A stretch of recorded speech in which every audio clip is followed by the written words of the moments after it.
Hello, my name is Philip with Rultract, and I wanted to show the new pectus thoracic post configuration for the Rultract retractor. You'll see that on the right side next to the Rultract for IMA and multiple other procedures. The benefit to the thoracic post configuration on the right hand side is that the bottom post is turned to the right, which frees space in this area, which is important because that is where the assistant will do a majority of their work. And also, when the NUSS bars are flipped, we were hitting this design here, so we turned it to allow for room in this area in order to flip the bars. We also kept the bottom post straight all the way up to the top. Then we brought the top post back over about 2.5 inches, which is actually over the center of the clamp. It allows for a more rigid and stable base. And then, of course, the top post will come out over the center of the patient.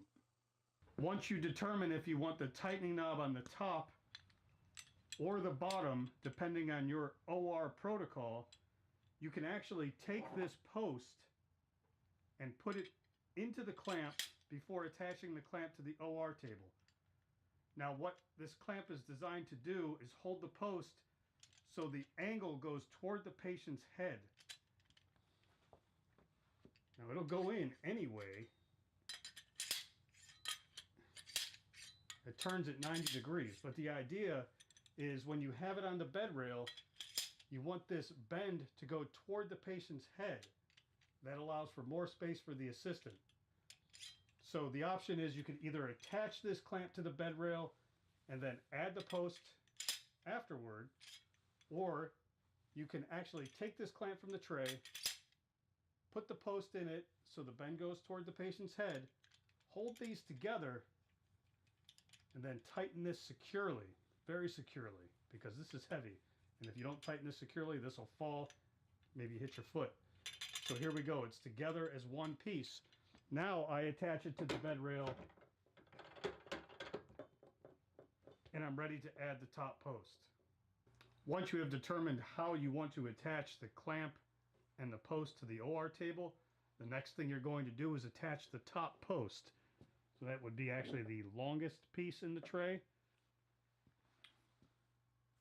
Now you'll see this top post also has a very specific bend configuration.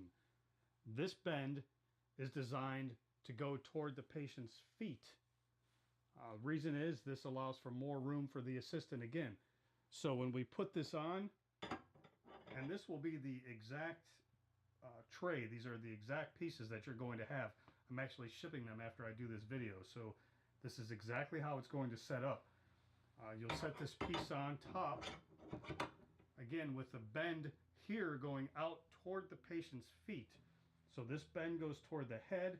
You put this post on with the bend going toward the patient's feet. It opens all of this space up for the assistant and also to allow room to flip the bars. You are now ready to add the rotating extender bar. As you can see, the extender bar has a knob here to allow to adjust the angle of the bar. Now, if you have a smaller patient, you'll want to put this knob on the bottom. If you have a larger patient, a larger adult patient, you'll want to put this knob on the top. So in order to attach this extender bar securely, you're going to want to loosen the lock knob all the way. Turn it counterclockwise all the way until it stops.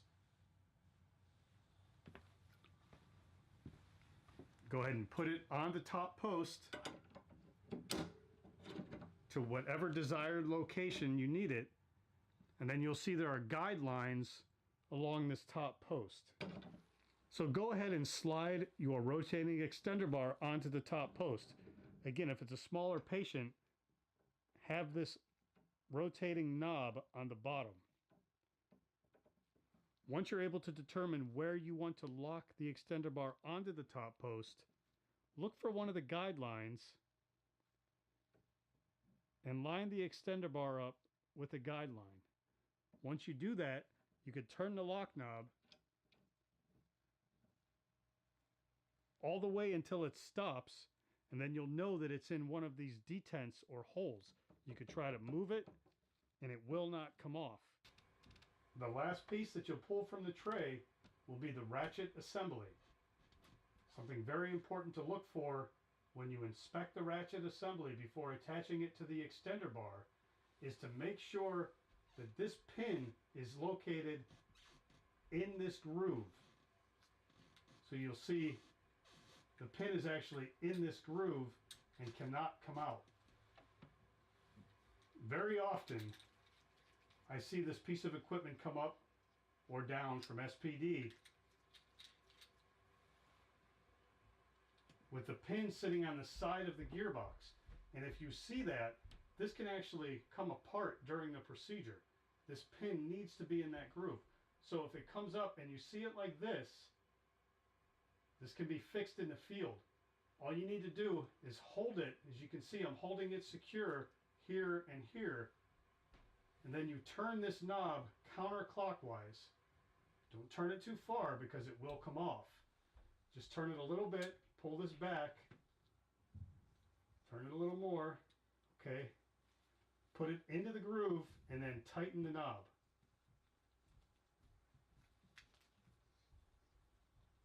Hand tighten it securely. Now your pin is in the kidney groove. Go ahead and turn your lock knob counterclockwise all the way until it stops.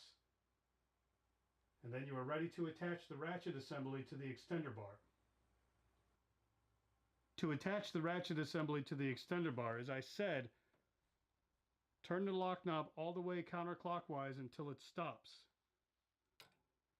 Now I like to have the handle over the patient's head and this cable out over the patient's chest. So you'll go ahead and slide it onto the extender bar to its desired location. And again, there will be alignment marks on this post as well.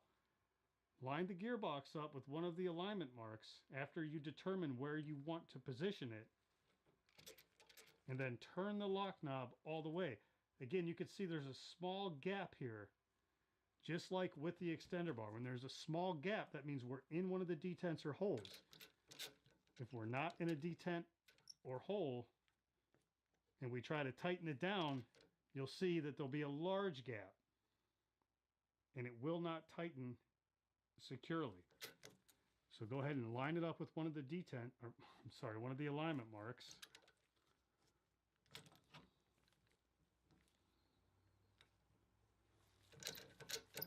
And tighten your lock knob all the way into the detent.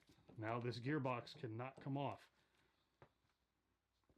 As you can see here, this rotating extender bar rotates, and what we try to do is find the optimum position over the deepest part of the pectus deformity to drop our cable. Once you determine where that is, just go ahead and, I like to secure the gearbox here and then tighten the knob. So that will tighten the extender bar into position.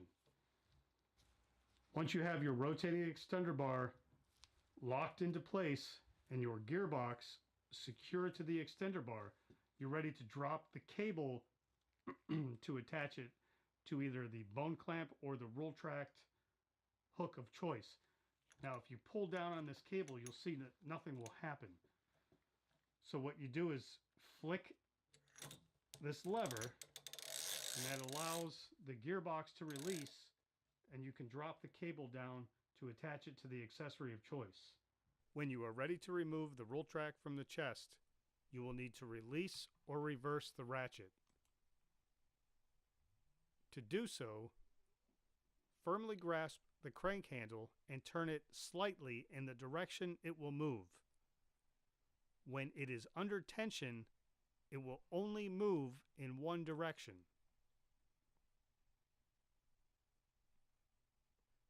While maintaining tension on the crank handle, turn it in the direction it will move and shift the ratchet lever completely in the opposite direction. Do not let go of the crank handle when you do this. Once the lever has been shifted in the opposite direction, you can slowly lower the sight.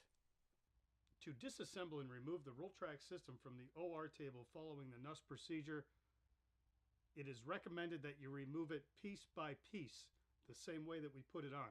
Now, I've seen a tendency to want to just remove this top post and take it from the field.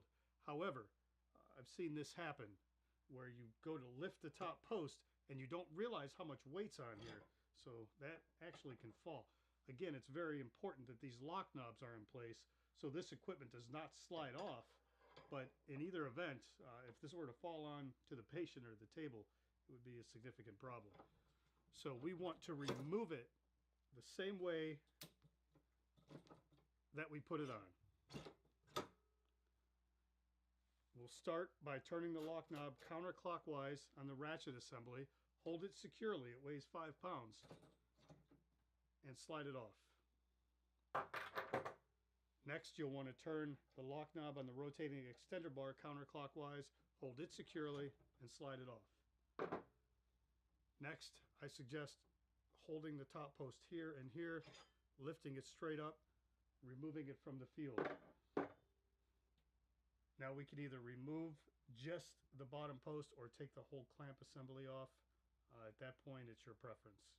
But that's how you remove the Rultract from the OR table following the NUSS procedure.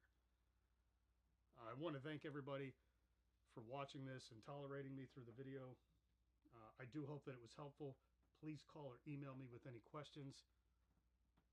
I'm hoping that I could be there with you guys for this procedure, but I'm not positive that I can. Anyway, have a great weekend. Thank you.